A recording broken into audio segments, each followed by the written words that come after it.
चिदानन्दरूपाय विश्वोत्पत्त्यादिहेतवे तापत्रय विनाशाय श्रीकृष्णाय वयं नमः। ध्यानं ध्यानार्थे पुष्पाणि समर्पयामि। पंचोपचारे संपूज्य गन्धागपुष्पाणि समर्पयामि। गन्धद्वारां दुराधरसां नित्यपुष्टां करीषिणीं ईश्वरीं सर्वभूतानां तामिहो प्रये श्रियं गन्धाक्षपुष्पाणि समर्पयामि। बालकृष्णाय नमः। पुराणोत्तमाय नमः। सुखदेवाय नमः। व्यासाय नमः। पुष्पं पुष्पमालां प्रधापयामि। माल्यादीनि सुगन्धीनि मालत्यादीनि वै प्रभो मया हृतानि पुष्पाणि पूजार्थं प्रतिगृह्यताम्। पुष्पं पुष्पमालां प्रधापयामि। मुकुदेवालकृष्णाय नमः। नैवेद्यं निवेदयामि। ॐ नाभ्याशेनन्दर्क्षगुंशेषणोद्यौ ॐ समामर्तत पद्भ्यां भूमृदिशः सोदरा तथा लोकानकल्पयन्। नैवेद्यं निवेदयामि। त्वदीयं वस्तु गोविन्द तुभ्यमेव समर्पये। गृहाण सम्मुखो भूत्वा प्रसीद परमेश्वर।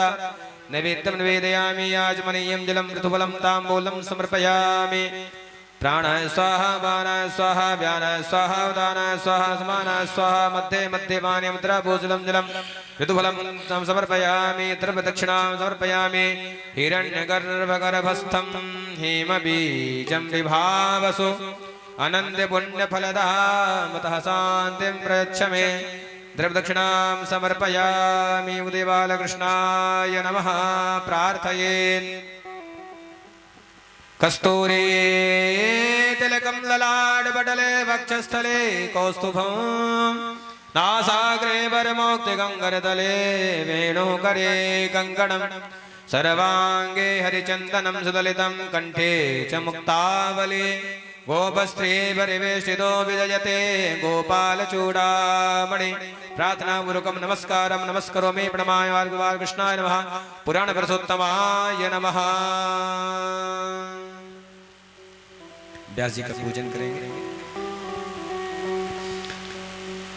नमोस्तुते व्यास विशाल बुद्धे पुल्लारविन्दायत पत्र नेत्र येन त्वया भारत तैलपूर्ण प्रज्वालितो ज्ञानमय प्रदीपः। नमो ब्रह्मण्य देवाय गोब्राह्मण्यहिताय च जगद्धिताय कृष्णाय गोविन्दाय नमो नमः। विप्रप्रसादात् धरणीधरोऽहं विप्रप्रसादात् कमलापरोऽहं विप्रप्रसादात् अजिताजितोऽहं विप्रप्रसादात् मम नाम राम। देवादीनं जगत्सर्वं मन्त्राधीनस्य देवता ते मन्त्रा ब्राह्मणादीना तस्मा ब्राह्मण्य देवता। व्यासाय नमः। सुखदेवाय नमः। विष्णुरूपाय नमः। सर्वोपचारार्थे गन्धागपुष्पाणि समर्पयामि।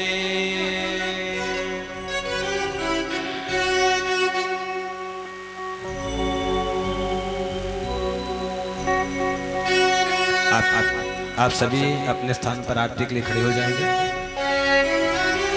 और जो महानुभाव अभी भी अपने घर में गृह कार्य में संलग्न हैं, अगर हमारी आवाज आप सुन पा रहे हैं तो सभी लोग शीघ्र अपने गृह कार्य को पूर्ण विराम देकर अपना स्थान सुनिश्चित करें। द्वितीय दिवस की कथा कुछ क्षणों में प्रारंभ होने वाली है। आप सभी आरती का दर्शन करके सुंदर कथा का लाभ लें और अपने जीवन को कृतार्थ करें। ओम ह्रीं ज्वालामालिन्ये नमः। जले ज्वाला तले ज्वाला ज्वाला पर्वतमस्तके सर्वत्र व्यापने ज्वाला ज्वाला देवी नमोस्तुते। ओम चंद्रमा मनसो जातस्य कुशोः सूर्यो अजायत श्रोत्रात् वाजस्य प्राणस्य मुखादग्निरजायत। पापियों को पाप से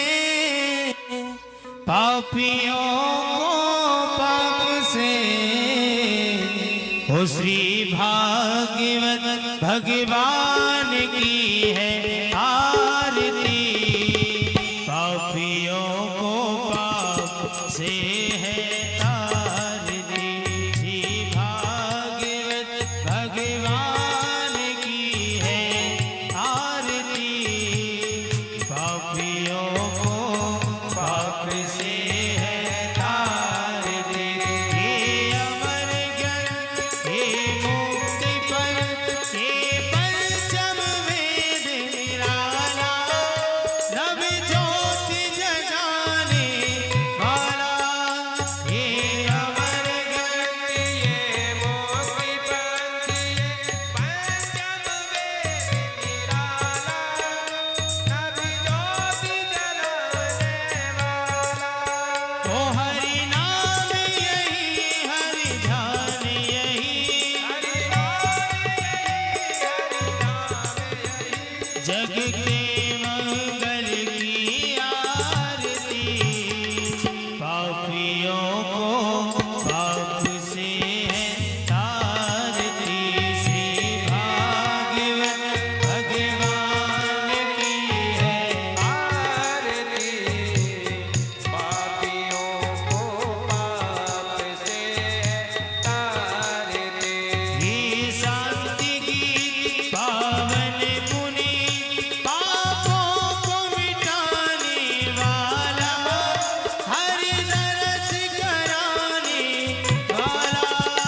ये शांति गीत पावन पुनीत, पापों को मिटाने वाला, हर नरस कराने वाला। ये सुख करणी, दुख हरणी,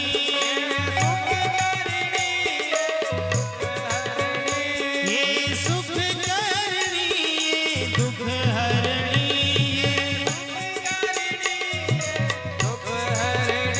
श्री मधुसूदन की आरती। पापियों को पाप से है तारती, श्री भागवत भगवान की है आरती। पापियों को पाप से तारती। ये मधुर बोल जग पंथी खोल, सन्मार्ग बताने वाला, बिगड़ी को बनाने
तिकटे बंसी वाले गोकुल के राजा मेरी अखियां तरस गई अब तो आजा तिकटे बंसी वाले गोकुल के राजा मेरी अखियां तरस गई अब तो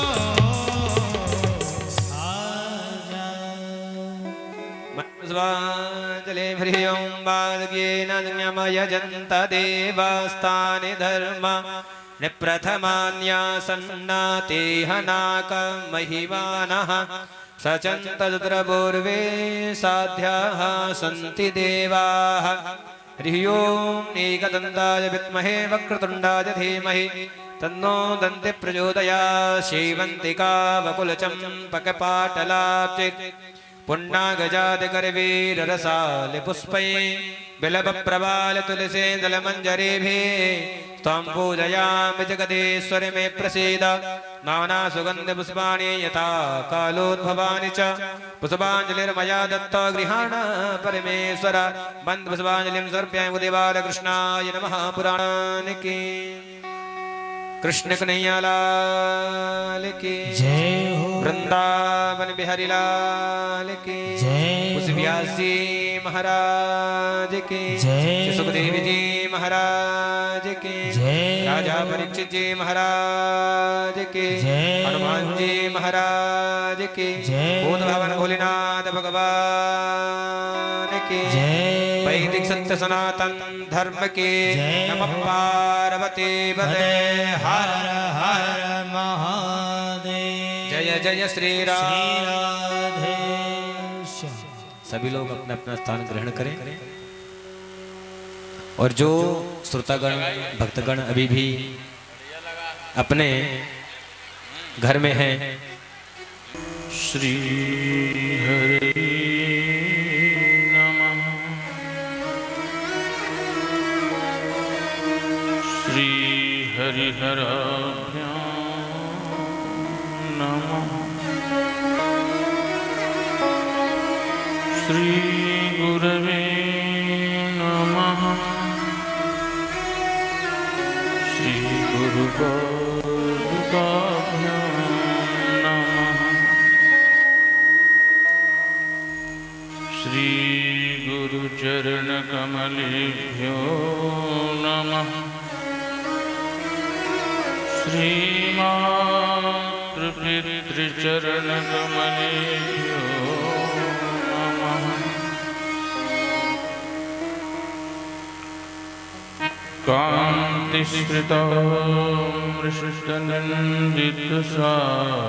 कान्तिस्मृतमृषुतनन्दितसारदेन्दुः यत्रैकतो विलसितामसिताङ्गशोभा वृन्दावनेऽपि कृतया मुनिगाङ्गसङ्गम्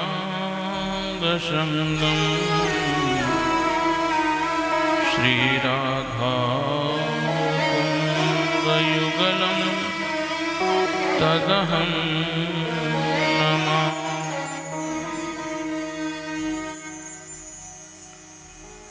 वंशी विभूषितकरान्नवनीरदाभा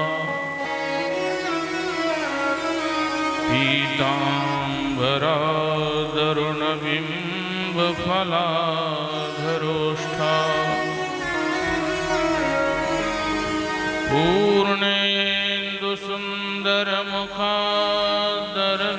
पूर्णेन्दुसुन्दरमुखादरविन्दनेत्रा कृष्णात् परं किमपि तत्त्वमहं न जाने।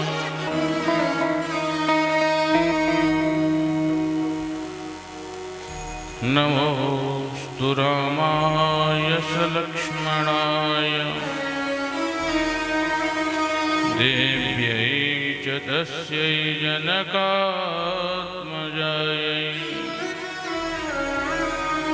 नमोऽस्तु रुद्रेन्द्रियमानिलेभ्यो नमोऽस्तु चन्द्रार्कमरुद्गणेभ्यः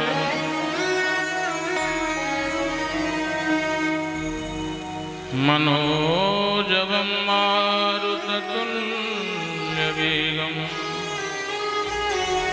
जितेन्द्रियं बुद्धिमतां वरिष्ठं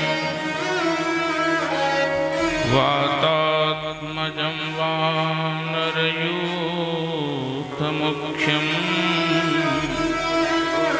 श्रीरामदूतं शरणं प्रपद्ये।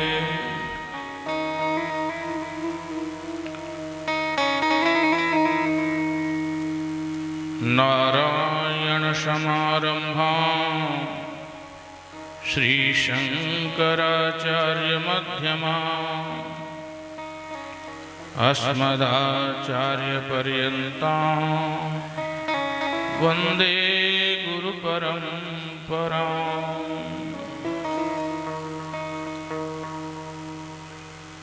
ध्येयं सदा परिभवग्नमभीष्टदोहम्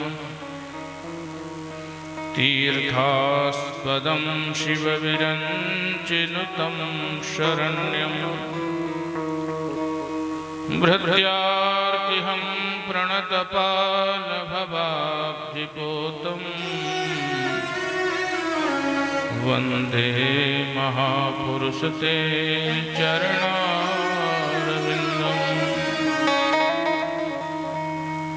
वन्दे महापुरुषते चरणारविन्दम् वन्दे महापुरुषते चरणारविन्दम्। वृंदावन बिहारी लाल की जय हो। श्री हरिहर भगवान की जय हो। श्री व्यास नारायण भगवान की जय हो। श्री सुखदेव भगवान की जय हो। श्री भागवत भगवान की जय हो। धर्म की जय हो। अधर्म का विनाश हो। प्राणियों में भावना हो। विश्व का कल्याण हो। गौ माता की जय हो। गौ हत्या बंद हो। भारत अखंड हो। भारत अखंड हो। श्री जगन्नाथ महाप्रभु की जय हो। भगवती सुभद्रा देवी की जय हो। श्री बलभद्र महाप्रभु की जय हो। श्री चक्र सुदर्शन भगवान की जय हो। श्री चंद्रमौलीश्वर भगवान की जय हो। विमलांबा भगवती की जय हो। वृंदावन बिहारी लाल की जय हो। श्री हरिहर भगवान की जय हो। आद्य गुरु शंकराचार्य भगवान की जय हो। धर्म सम्राट स्वामी श्री करपात्री जी महाराज की जय हो। पुरी पीठाधीश्वर श्रीमद् जगद्गुरु शंकराचार्य भगवान की जय हो। नमः पार्वती पते हर हर महादेव। जय जय श्री राम जय जय श्री राधे जय जय श्री राधे। सर्वप्रथम भगवान नाम भोली के बिहारी लाल की जय। सभी जोर से जयकारा लगाएंगे। राधे राधे कृष्णा का नाम अनमोल बोलो। राधे राधे कृष्णा का नाम अनमोल बोलो राधे राधे। ब्रह्मा भी बोले राधे विष्णु भी बोले राधे। ब्रह्मा भी बोले राधे विष्णु भी बोले राधे। ब्रह्मा भी बोले राधे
में बोल रहे हैं, आप लोग नहीं बोल रहे। दोनों हाथ उठाकर ताली बजा दो।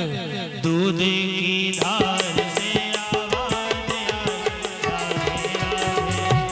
दूध की धार से आवाज आई, राधे राधे। राधे का नाम अनमोल बोलो, राधे राधे। कृष्ण का नाम अनमोल बोलो, राधे।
आप लोगों को मेरी आवाज आ रही है? सबको, पीछे वाले सबको आ रही है ना? तो एक बार सभी मेरे साथ बोलेंगे, राधे का नाम अनमोल बोलो, राधे राधे। बोलिए।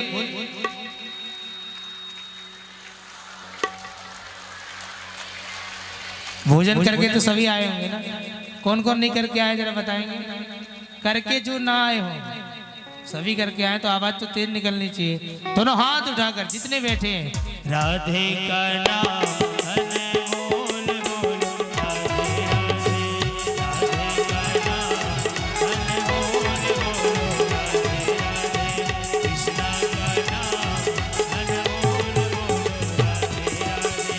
राधे का नाम अनमोल बोलो, राधे। श्री राधा, श्री राधा,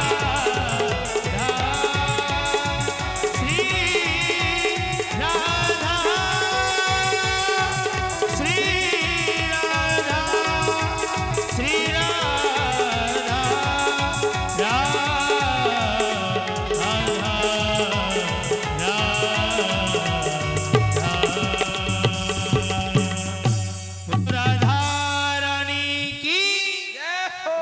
बांके बिहारी लाल की जय, व्यास जी महाराज की जय।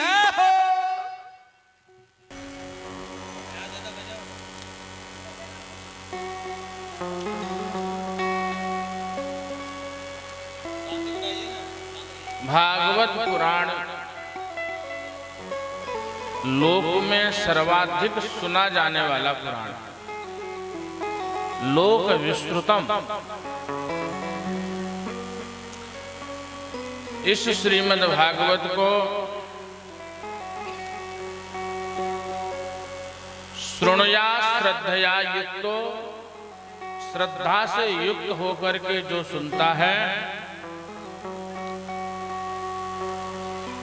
प्रथम फल क्या मिलता है? मनः संतोषकारक, मन को शांति प्रदान करने वाला।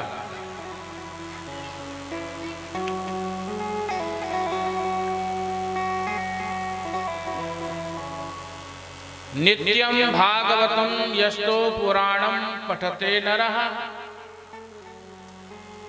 जो मनुष्य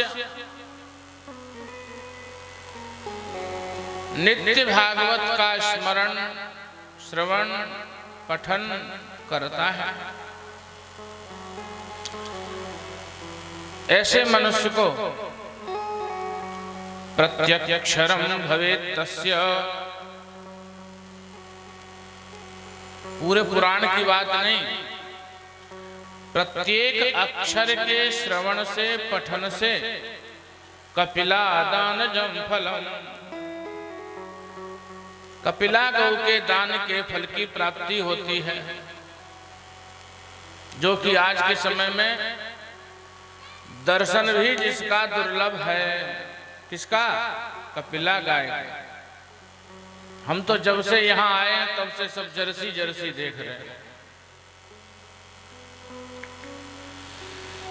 श्लोकार्धम श्लोकपादम वा नित्यं भागवतोद्भवम्। एक श्लोक का, आधे श्लोक का, आधे के भी आधे श्लोक का, माना कि अनुष्टुप छंद है, 32 अक्षर हैं, तो 32 अक्षर में एक श्लोक होता है, तो 16 अक्षर, और 16 अक्षर का आधा, जो आधा पाद है 8 अक्षर का भी जो श्रवण करता है, पठते श्रवणयात् यस्तो, या तो पठन करे अथवा श्रवण करे। अगर पढ़ना नहीं आता है तो श्रवण करे। गोसहस्र फलम लभेत्, सहस्त्र गायों के दान के फल की प्राप्ति होती है।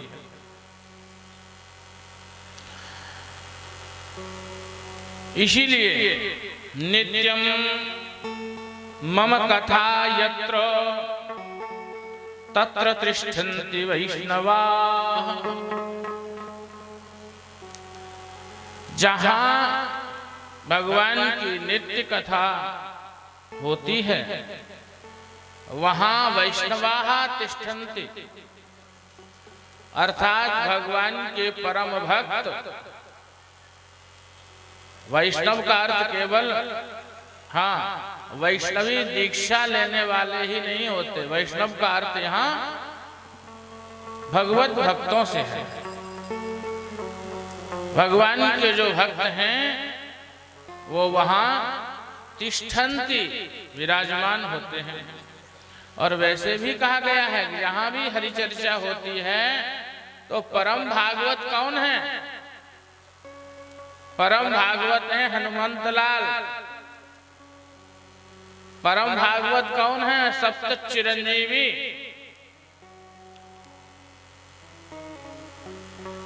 विराजमान रहते ही हैं। इसलिए कथा वक्ता को चाहिए, श्रोता की बात नहीं, वक्ता को चाहिए कि कथा समय पर प्रारंभ करे। 3 बजे लिखा तो ऐसा ना हो कि 4 बजे शुरू करे। आज क्षमा प्रार्थी हैं, 10 मिनट लेट हुए।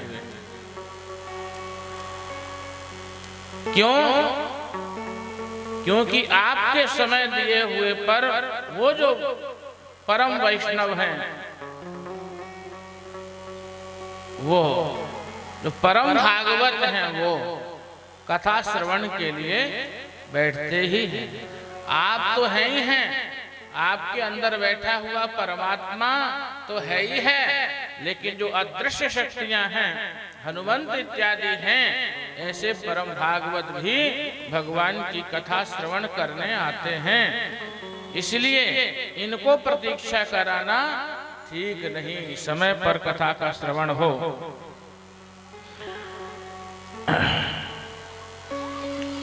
बोले अच्छा, कथा श्रवण से होता क्या है, फल क्या है? तो कहते हैं कली वाहिया नरास्ते वही।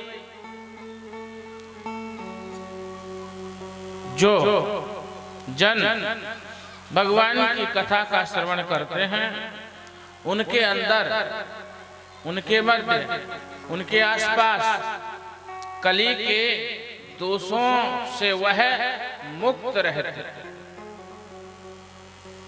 हाँ? अथवा ये जयंती ग्रहे नरा, जिनके घर में भी इस भागवत पुराण की पूजा पाठ श्रवण पठन होता है, उनके घर कली के दोषों से मुक्त रहते हैं।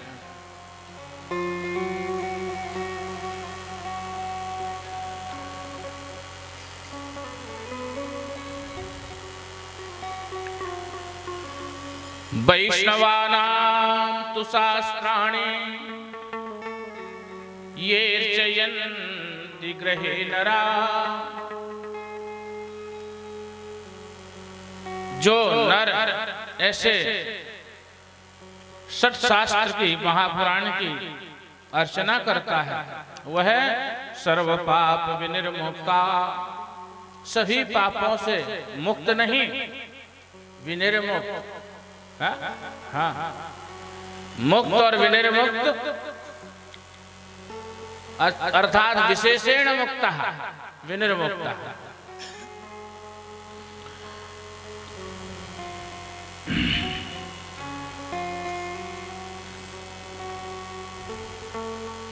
और सुरवंदिता, सुराणाम देवाः, वह देवताओं के लिए भी प्रशंसनीय हो जाता है, वंदनीय हो जाता है। क्यों? क्योंकि जिस ज्ञान को, जिस पुराण को, जिस कथा को आप जनों को सुनने का जो सौभाग्य मिल रहा है, ये सौभाग्य देवताओं को नहीं मिल रहा है ना। क्योंकि देवता क्या है? देवता है भोग योनि, और हम आप क्या हैं? कर्म योनि। अर्थात हम कर्म के द्वारा फल की प्राप्ति कर रहे हैं। वो क्या है? वो कर्म करके गए हैं और जो पुण्य का अर्जन किया है उसका भोग भोग रहे हैं, नया कर्म नहीं कर सकते। देवता लोग कर्म में उनको स्वातंत्र नहीं है। मनुष्यों को कर्म में स्वतंत्रता है। वो तो अच्छा ऐसा नहीं है हम ही आप में से कोई न कोई देवता बनेगा, हम ही आप में से कोई न कोई देवता रहा होगा।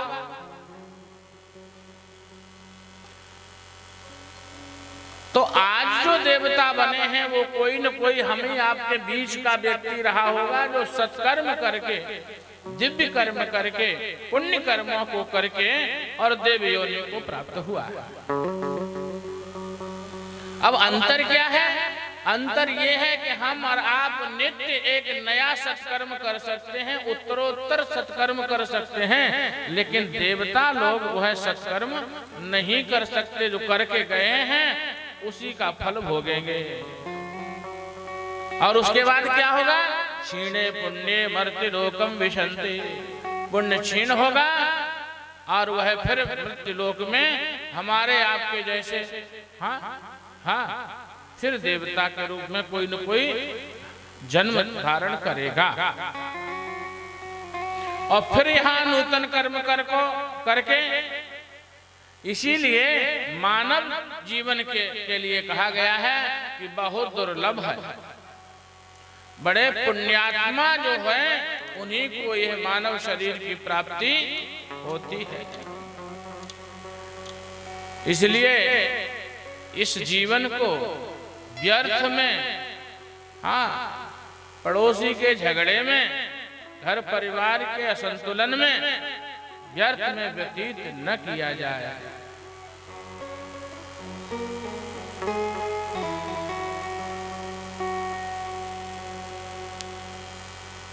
जीवन यापन करते हुए जो परम लक्ष्य परम पुरुषार्थ, परम पुरुष की जो आराधना है उससे संलग्न जीवन को यापन करना चाहिए। होता क्या है, हम अपने जीवन के लक्ष्य को विस्मृत करते हुए और भौतिक जीवन में ऐसे आप प्लावित हो जाते हैं कि स्मरण ही नहीं रहता मैं आया क्यों हूं, आए क्यों हैं। भागवत में ही मनुष्य के गति का, जन्म का आधार वर्णन किया गया है। संभवतः अगर पहुंच सकेंगे तो कल उसका श्रवण कराएंगे।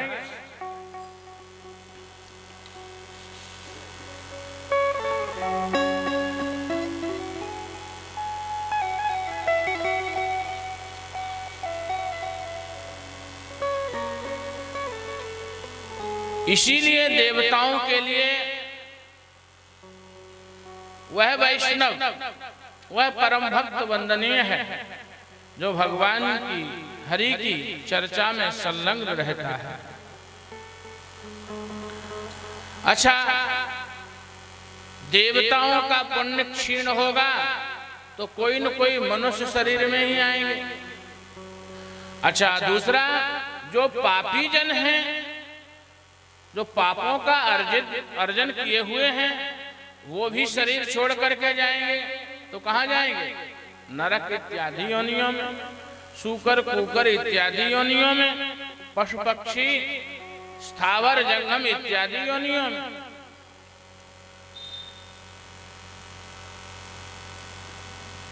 जो नरक आदि की योनियां हैं वहां पाप क्षीण होता है, और जो स्वर्ग इत्यादि की योनियां हैं, जो देवता इत्यादि हैं, वहां पुण्यों का क्षय होता है।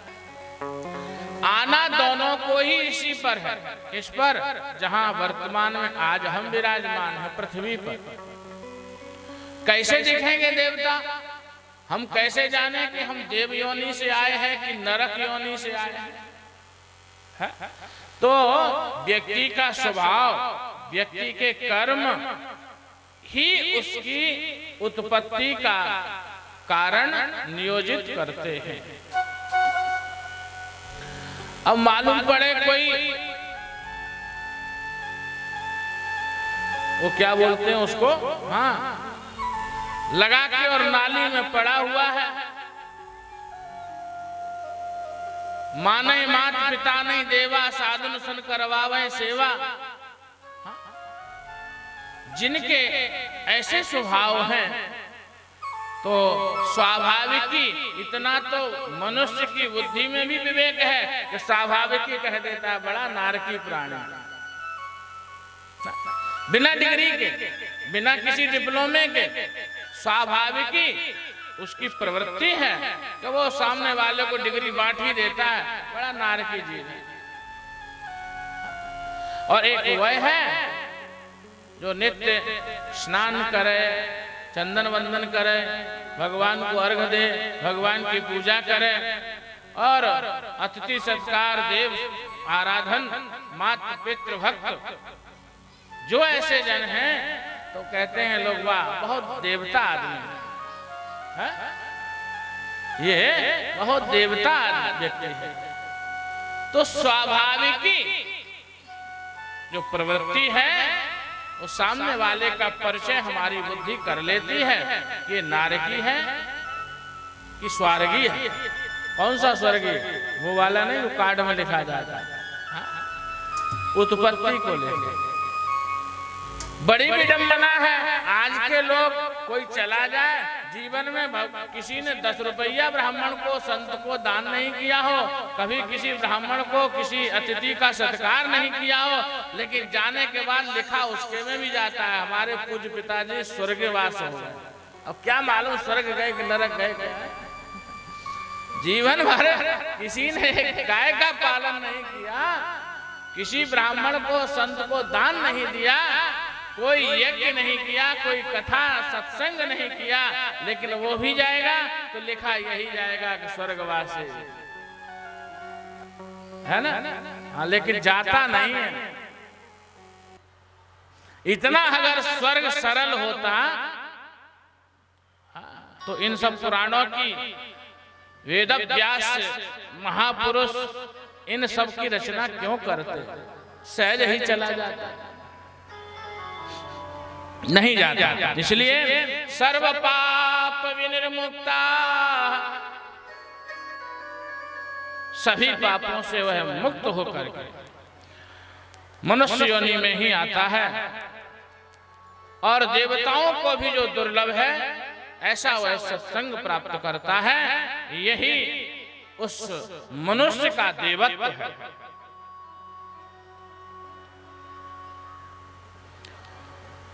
एक और बात कह दूं, इस मनुष्य शरीर को व्यर्थ मत कमाइए। जो कट गई वो तो कोई बात नहीं, जो बची है उसको संभालो। एक घड़ी आधी घड़ी आधी में पुण्याद, तुलसी संगत साधु की हरे कोट। ये मत सोचो कि अब 80 साल के हो गए, मुंह में दांत नहीं, पेट में आंत नहीं, आंख में ज्योति नहीं, इससे कुछ नहीं। ये बाह्य है। नेत्र क्या करते हैं? नेत्र का कार्य है बाह्य रूप का प्रदर्शन करना, दिखाना। दांत क्या करते हैं? बाहर बाह्य वस्तु के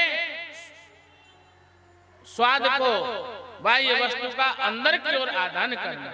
जिह्वा क्या करती है? बाह्य वस्तु के स्वाद को लेकर के और उधर की पूर्ति करना। लेकिन अगर कुछ भी नहीं, प्रकृति बहुत बड़ा ज्ञान देती है लेकिन हम सीखते नहीं। प्रकृति क्या करती है? प्रकृति हमको सिखाती है। देखो भाई, एक उम्र के पश्चात नेत्र की ज्योति कम हो जाती है। हाँ? क्यों? क्योंकि प्रकृति प्रदत्त जो भगवत आराधन है, भगवान की कृपा है, अनुग्रह है, वो यही सिखाता है कि अब साहब देखो, जो देखना था वह देख लिया, अब आपके नेत्रों की लाइट हम करते हैं कम, ताकि बाहर के रूप का दर्शन करो कम, अंदर के रूप का दर्शन करो। है ना? हाँ। दांत खड़ते हैं, बोले बाहर तो बहुत स्वाद ले लिए, अब अंदर के भगवान नाम का जो गुणानुवाद है उसका आनंद लो। वैसे बताऊं सही बात, जिह्वा, दांत, होंठ ये केवल और केवल स्वाद के लिए ही नहीं है। किस लिए है? भगवत गुणानुवाद के लिए है। जो व्याकरण पढ़े हुए हों तो कहा गया है उच्चारण स्थान का महत्व है। अकुह विसर्जनिया नाम कंठः, ऋचुरसाणाम तालु, ऋतुरसाणाम मूर्धा। ये सब सुनाया गया। अर्थात अगर आपके दांत हैं तो आप कुछ शब्द हैं जिनका उच्चारण कर सकते हैं। अगर दांत नहीं है तो ऐसे शब्दों का उच्चारण भी नहीं हो सकता।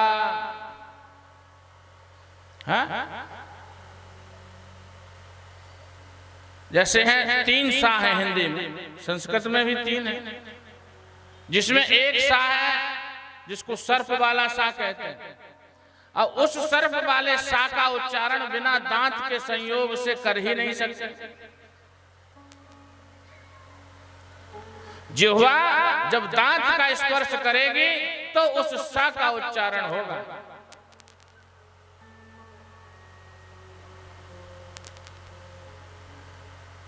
ऐसे ही पा है पवर्ग, उस पवर्ग का उच्चारण तभी होगा जब दोनों होठ मिलेंगे।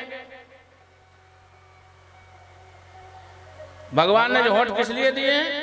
हाँ, पुण्य कर्म करो। तो जब पुण्य बोलेंगे तो बिना होठ दोनों मिले वो पा का उच्चारण हो ही नहीं सकता। इसीलिए जो हमारे आपकी आकृति है भगवत नाम के लिए है। ब्याज में आप अन्य क्रियाओं को कर सकते हैं। यावत् दिनानि हे पुत्र शास्त्रं भागवतं गृहे तावत् पिबन्ति पितराः क्षीरं सर्पमधुदकम्।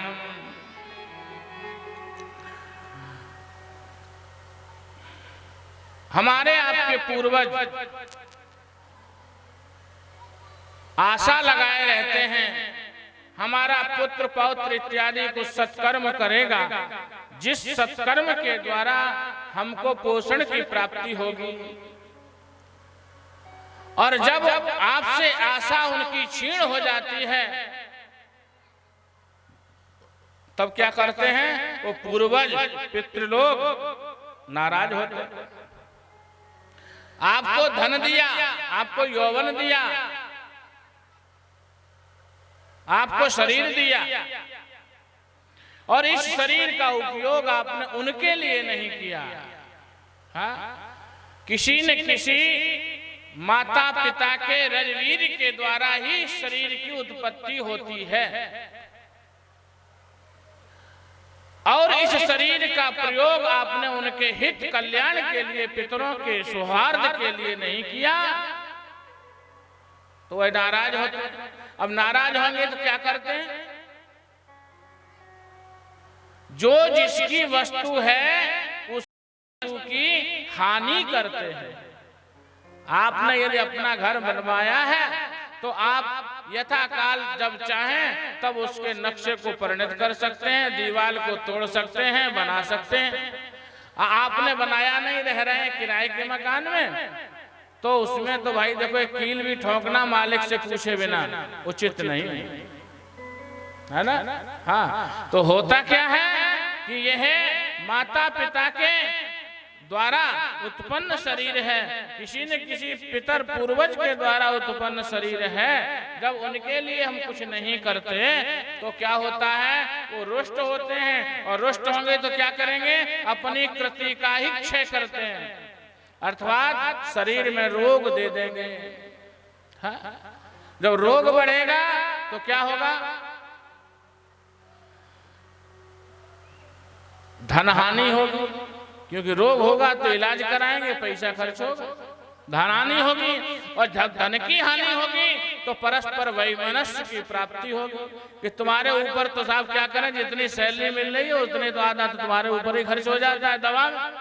अब घर कैसे चलाएं? तो क्लेश उत्पन्न होता है। तो रोग, धन की हानि और क्लेश जिस घर में सर्वाधिक हो तो बिना ज्योतिषी के पास जाए, ये कन्फर्म कर लेना चाहिए कि हमारे पूर्वज संतुष्ट नहीं हैं। तो क्या करना है? उन पूर्वजों को संतुष्ट करने के लिए यावत् दिनानि हे पुत्र शास्त्रं भागवतं गृहे। जिस दिन वह बालक, वह पुरुष, वह व्यक्ति संकल्प करता है कि मुझे 2 महीने बाद, 3 महीने बाद, अगले वर्ष 6 महीने में हमको श्रीमद् भागवत कथा श्रवण करनी है, करानी है, ऐसा मन से संकल्प करने पर ही यावत् दिनानि, जिस दिन से उस पुत्र पौत्र ने संकल्प लिया उसी दिन से उसके जो पूर्वज लोग हैं, पितर लोग हैं, वो प्रसन्न होते हैं।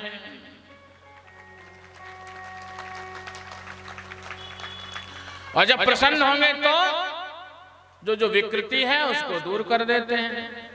और जिन पितरों को अपनी स्वातंत्र इच्छा से एक बूंद जल भी जो ग्रहण नहीं कर सकते, कहते हैं भाई क्या लेना देना पूर्वजों को, पितरों को, देवता, इनको भाई प्यासे क्यों रहते हैं? नदियों में जल नहीं भरा, पी लो। फलों में वृक्षों में फल नहीं लगे हैं क्या? पालो, ये भी यही तो हम देंगे, तो आप स्वयं ले लो। लेकिन वह स्वयं अपनी इच्छा से कुछ भी नहीं ले सकते, ये उनको श्राप है, बंधन है उनका। जब तक उनके वंशज संकल्पित होकर के उनको दान नहीं देंगे, तब तक उनको प्राप्त नहीं होता। अच्छा, ये भी भगवान का अनुग्रह ही है ना। कदाचित मनोज जी, अगर पितर लोग फल ले लेते, पा लेते, अपने आप ही देवता भूत प्रेत सब लोग अपने आप ही फल ले लेते, तो आपको ये अंगूर, आम, संतरा ये कैसे मिलता है ना? तो पका पका वो खाते और कच्चा तुमको छोड़ दे, खराब खराब छोड़ जाते। ये भी तो कृपा ही है भगवान की, तो उनको बंधन से युक्त रखा है कि आप बिना अपने वंश के दिए हुए आप पा नहीं सकते। नहीं तो महाराज कुछ नहीं मिलता, चढ़ाने के लिए फूल पत्ती भी नहीं। ये भी भगवान का अनुग्रह है कि जब तक पुत्र पौत्र इत्यादि उनको न दे, तब तक वो नहीं ले सकते। तो आपके आश्रित हैं, आपके आश्रित हैं, तो आपका परम कर्तव्य बनता है कि उनको सुख समृद्धि प्रदान करने के लिए आप सत्कर्म को करिए। जिस दिन से आपने संकल्प लिया कि श्रीमद् भागवत कथा श्रवण करेंगे, उसी दिन से जो बेचारे तड़प रहे थे एक बूंद जल के लिए, उनको उसी दिन से तावत पिबन्ति पितराः क्षीरम सर्प मधुदकम, उसी दिन से उन पितरों को क्षीर, जल की तो बात ही छोड़ो, बढ़िया मिष्ठान्न और दुग्ध की प्राप्ति होती है। और ऐसा प्राप्त करके बड़े प्रसन्न होते हैं। इसीलिए पुत्र कहलाने योग्य, पौत्र कहलाने योग्य वही मनुष्य है जो अपने पितरों के कल्याण की भावना रखता है। और नहीं तो हम फलाने के बेटा हैं, फलाने के नाती हैं, लेकिन उनके लिए किया क्या है? तो कुछ नहीं है। तो होना क्या है? नाम आप लिखाते रहिए, उनकी संपत्ति का भोग करते रहिए, लेकिन वो कभी आपसे प्रसन्न नहीं होंगे। इसलिए यच्छन्ति वैष्णवे भक्त्या शास्त्रम भागवतम हिये कल्पकोटि सहस्राणि मम लोके वसन्ति ते। जो व्यक्ति श्रीमद् भागवत कथा का श्रवण करता और कराता है, वह कल्प कोटि कल्पों में भी वह भगवान का परम भक्त होता है। और भगवान कहते हैं मम लोके वसन्ति ते, वह मेरे लोक में निवास करता है। अर्थात देखो भाई, सायुज्य मुक्ति, सालोक्य मुक्ति, सामीप्य मुक्ति, सारूप्य मुक्ति, साष्टी मुक्ति और कैवल्य मुक्ति, 6 प्रकार की मुक्तियों का वर्णन है। लेकिन भगवान कहते हैं मम लोके वसन्ति ते। ऐसे भागवत कर्ता को, श्रवण कर्ता को अपने लोक में निवास देते हैं। अष्टार्थ सालोक्य मुक्ति को प्रदान करने वाले हैं। अपने लोक का निवास मतलब सालोक्य मुक्ति। सा माने वह है अपने जैसे लोक में जिसको निवास दें, उसको सालोक्य मुक्ति। सारिष्ट मुक्ति अर्थात भगवान अपने जैसे युक्त उसको कर दें। सामीप्य मुक्ति अपने पास में रख लें। इस प्रकार श्लोकार्धम श्लोकपादम वा, घर में जब भी यथाकाल यथा अवसर मिले तो ऐसा नियम लेना चाहिए, कुछ न कुछ सत्संग करना चाहिए। इस प्रकार सूत जी कहते हैं दृष्ट्वा भागवतम दूरात् कोई अगर कुछ कहे कि भाई क्या करें महाराज, अब यहाँ तक आने की क्या बात है, हम तो अपने घर में टीवी पे लगाए रोज भागवत सुनते हैं। हाँ ठीक है, ठीक है, पिक्चर देखने के अपेक्षा, नाटक देखने की अपेक्षा, झूठे सीरियल देखने की अपेक्षा तो अच्छा है कि घर में आप सत्संग का माहौल बनाएं, कथा श्रवण कर रहे हैं, बहुत अच्छा। लेकिन दृष्ट्वा भागवतम दूरात्, जहां से भी आप आए हैं और जितनी दूर से आपकी दृष्टि भागवत पर पड़ जाए, है? जो भागवत ग्रंथ सामने है, इसमें पेटी में, ये जहां से आपको दिखने लग जाए, इसलिए ये सामने ग्रंथ क्यों रखा जाता है? क्योंकि हम जो कथा कह रहे हैं वो तो इसके पीछे रखी हुई है भागवत, वो तो सबको देखेगी नहीं। ये ग्रंथ सामने से दिख रहा है, तो इसका फल क्या है?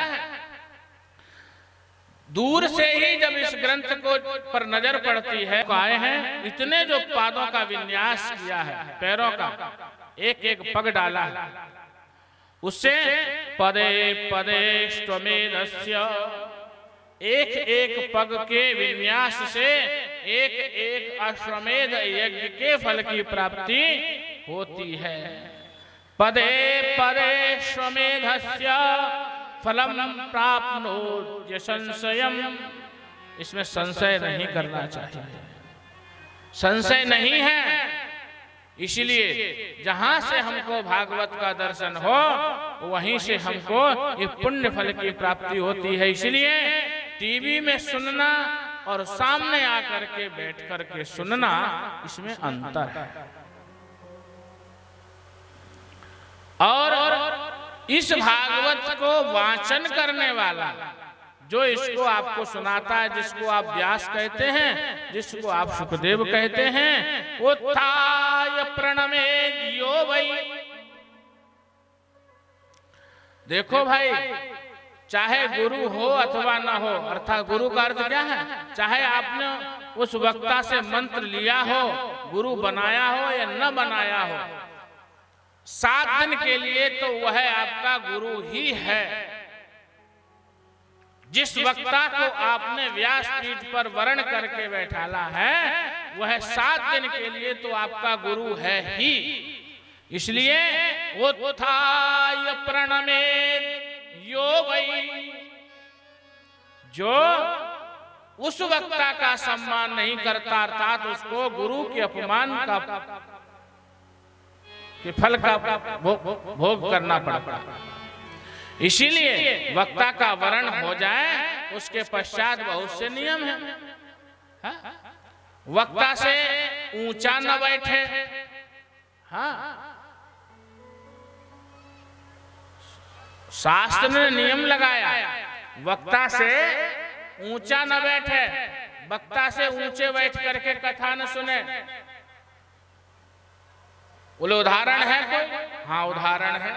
किसने सुनी? हनुमान जी महाराज ने सुनी कथा। किससे ऊंची? भगवान कृष्ण से। जब भगवान कृष्ण युद्ध क्षेत्र में, कुरुक्षेत्र में, जब अर्जुन को गीता का उपदेश कर रहे हैं, चूंकि हनुमान जी महाराज ध्वजा पर विराजमान हैं, रथ के ऊपर, अब जब भगवान ने अपने दिव्य रूप का, दिव्य स्वरूप का अर्जुन को दर्शन कराया, हाँ? देखो भाई, हमारे आपके जो चर्म चक्षु हैं, ऐसे चर्म चक्षु अर्जुन के पास भी थे, लेकिन इन चर्म चक्षुओं से जो अर्जुन देख रहे थे, जिन अर्जुन कृष्ण को देख रहे थे, वो कृष्ण दूसरे थे। और जब भगवान ने अर्जुन को अपना रूप दिखाया तो दूसरे चक्षु दिए, दिव्यम ददाम ते चक्षु। इन चर्म चक्षुओं से हाँ अर्जुन को भी उस रूप का दर्शन नहीं हुआ, क्योंकि इनकी अपनी सीमा है। एक बल्ब की सीमा है कि वो कितना प्रकाश कर देगा। ऐसे ही हमारे आपके चक्षुओं की सीमा है कि हम क्या देख सकते हैं। ऐसा नहीं है कि इनसे सब कुछ देखा जा सके।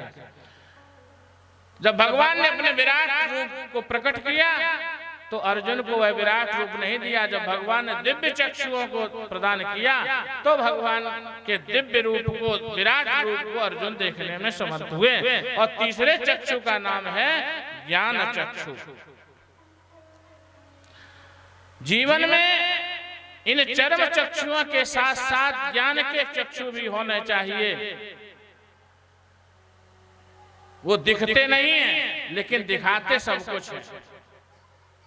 ज्ञान के चक्षु दिखते नहीं हैं लेकिन दिखाते वही है सब कुछ।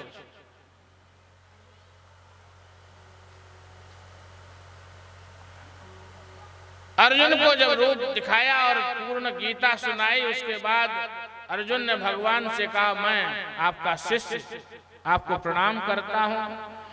हनुमान जी भी उतर के नीचे आए, बोले मैं भी आपका शिष्य हूं। भगवान ने कहा, आप कैसे शिष्य हुए?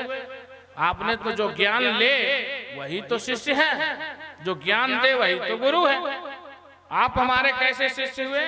बोले भगवान आपने जब अर्जुन को गीता सुनाई तो मैं भी उस गीता को श्रवण कर रहा था। बोले आप तो दिखाई नहीं दिए। बोले क्या करूं भगवान, ऊपर बैठा था। भगवान ने कहा ये तो बात ठीक नहीं है। जिससे ज्ञान लिया जाता है वो गुरु होता है, और गुरु से ऊपर बैठ करके ज्ञान लेना हाँ ठीक नहीं है। बोले तो क्या करें? हनुमान जी से कहा भगवान ने, ये आपने अपराध किया है और इस अपराध का की निवृत्ति अब आपको करनी पड़ेगी। बोले क्या करना है? बोले जिसका आपने श्रवण किया है उस पर भाष्य लिखो। जिस गीता का श्रवण आपने किया है उस गीता पर भाष्य लिखो, तब आपको इस पाप से मुक्त आप हो जाएंगे। तो हनुमान जी महाराज ने जो गीता सुनी है उसी गीता पर भाष्य लिखा है, जिसको हनुमत कृत प्रसाच भाष्यम के नाम से जाना जाता है। इसीलिए वक्ता से ऊपर नहीं बैठना चाहिए। उत्तम प्रणमेत यो वै श्रीमद्भागवतम नरः धनपुत्रास्तथा दारा भक्तिं च प्रददाम्यहम्। कथा श्रवण मात्र से धन धान्य पुत्र पौत्र इत्यादि सभी मनोकामनाओं की पूर्ति होती है। धनहीन को धन की प्राप्ति, अपुत्र को पुत्र की प्राप्ति, दारान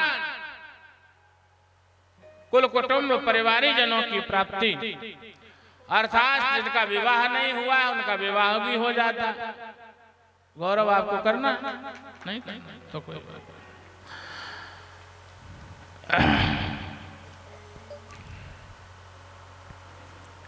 इस प्रकार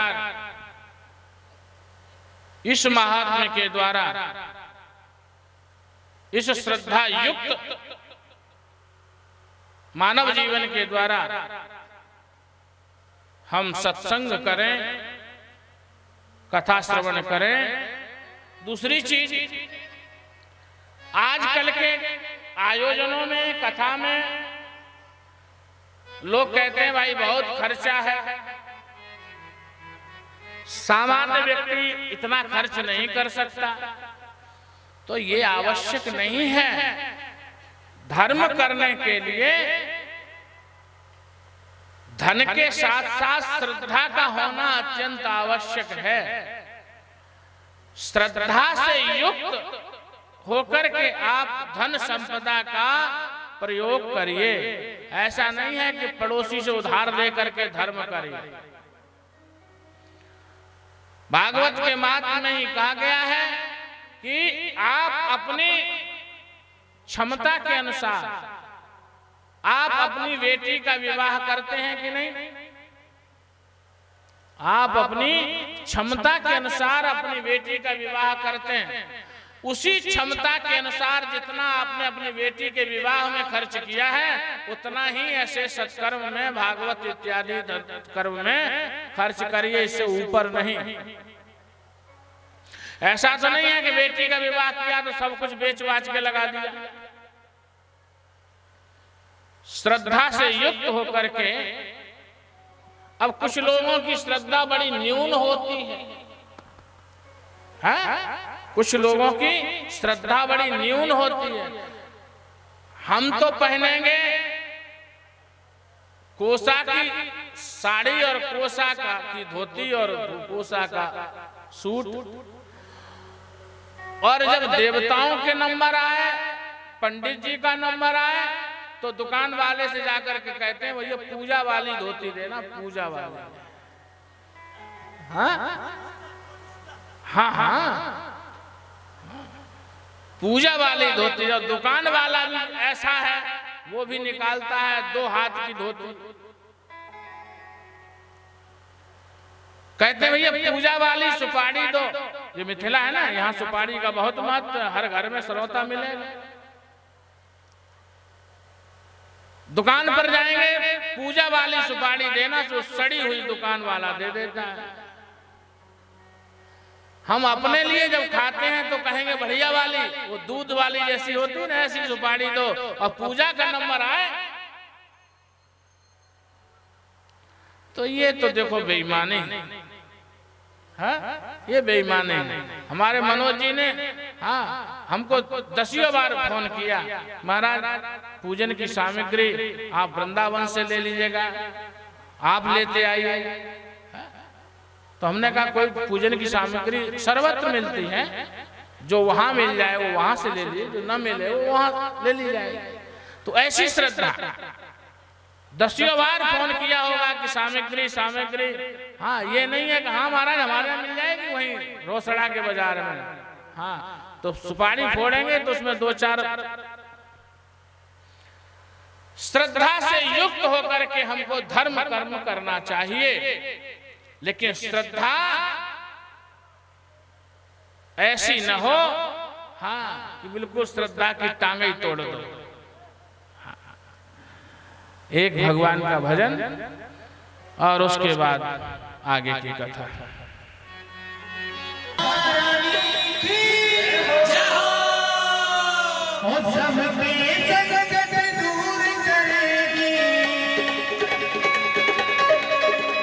अरे भैया संकट जिसको दूर करना दोनों हाथ उठा दो, बरसाने वाली के दरबार में सारे संकट दूर हो जाएंगे। हो सबके संकट दूर करेगी, सबके संकट दूर करेगी, ये बरसाने वाली बजाओ। क्या बजाना? दोनों हाथ उठा दो, बजाओ बजाओ बजाओ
की परवाह करे क्यों, खुशियों की परवाह करे तो सावरिया की सावरी जब है, सावरिया की सावरी जब है, सावरिया हो सावरिया, हर सावरिया की सावरी जब है, सावरिया की सावरी जब है, दास तेरी रखवारी बजा। ऐसे संकट दूर होंगे आप लोगों को, दोनों हाथ उठाकर, और एक बार मैं बोलूंगा और एक बार आप सबको बोलना है। आवाज सबको समझ में आ रही है ना? किसी को समझ में नहीं आ रही? सबको समझ में आ रही तो एक बार मेरे साथ बोलेंगे, हो बजाओ राधा नाम की ताली। सब मिलकर बोलेंगे, बजाओ राधा नाम की ताली, बजाओ राधा नाम की ताली। हाँ सबके संकट दूर करेगी, कट दूर करेगी, सबके संकट दूर करेगी, सबके संकट दूर करेगी। अरे बरसाने वाली बजाओ, बजाओ बजाओ राधा नाम की ताली, बजाओ राधा नाम की ताली, बजाओ राधा नाम की ताली।